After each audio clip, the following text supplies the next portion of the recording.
Hello good people, কি অবস্থা? সবাই কেমন আছেন? সো আবার চলে আসলাম নতুন একটা ব্লগ নিয়ে ট্রাভেল হনি বিজয় চ্যানেল থেকে। সো আমরা এখন আছি মতিঝিল মেট্রো স্টেশনে। সো এখান থেকে আমরা দুইটা স্পটে যাবো, একটা হলো উত্তরা দিয়াবাড়িতে, আরেকটা হলো আজকে ঘুরবো ধানমন্ডি 27 বেঙ্গল বইতে। সো এই যে দেখতে পাচ্ছেন মনোমুগ্ধকর নীরব শান্ত একটা পরিবেশ। আপনি যদি কোলাহল থেকে, ঢাকার যান্ত্রিক পরিবেশ থেকে যদি একটু ভালোভাবে যদি নীরবতাটাকে উপভোগ করতে চান, তাহলে আপনার জন্য উত্তরার এই দিয়াবাড়ির কাছেই এই যে আপনি দেখতে পাচ্ছেন অনেক সুন্দর সুন্দর বিল্ডিং, তার পাশেই যে লেকটা আছে সেই লেকের পাড়ে বসে আপনি ফুচকা খেতে পারেন।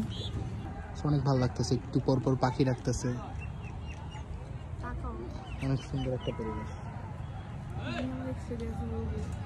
তো গাইস, এটা আমার ফার্স্ট টাইম ছিল মেট্রোতে, অনেক বেশি মজা হলো।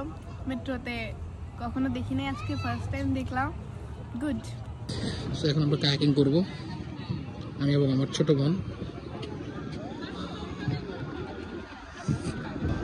সো এই হলো আমরা দিয়াবাড়ির লেকে, আমরা উত্তরা দিয়াবাড়ির লেকে এখন কায়াকিং করতেছি। আমি একসাথে সবই হ্যান্ডেল করতেছি, ভিডিও করতেছি, আবার নৌকাও চালাচ্ছি। নাও বলে বেসিক্যালি এগুলাকে। ইয়া, আমরা এখন লিটারালি নদীর মাঝখানে। সো গাইজ, আপনারা দেখতে পাচ্ছেন আমার ছোট বোনের আনন্দদায়ক মুহূর্তগুলো। সো বেসিক্যালি তার জন্যই এখানে আসা, সে পরীক্ষা টরীক্ষা দিয়ে অনেক ক্লান্ত হয়ে গেছে। সো এই জন্য তাকে নিয়ে ঘুরতে আসা, একটা ভালো দিন, একটা ভালো মুহূর্ত পার করা বা তার সাথে কাটানো।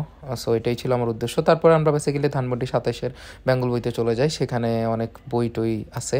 সো তাকে সেই বইয়ের সাথে পরিচিত করায় দেওয়ার জন্য বেসিক্যালি এখানে নিয়ে আসা, এবং সে অনেক বই টই দেখলো, তারপরে অনেক বই টই আমরা কিনলাম। দেন আমরা 7:30-8টা পর্যন্ত থেকে তারপরে বাসায় চলে আসলাম। সো ভালো থাকবেন গাইজ, দেখাবেন অন্য কোনো ব্লগে। Tata guys.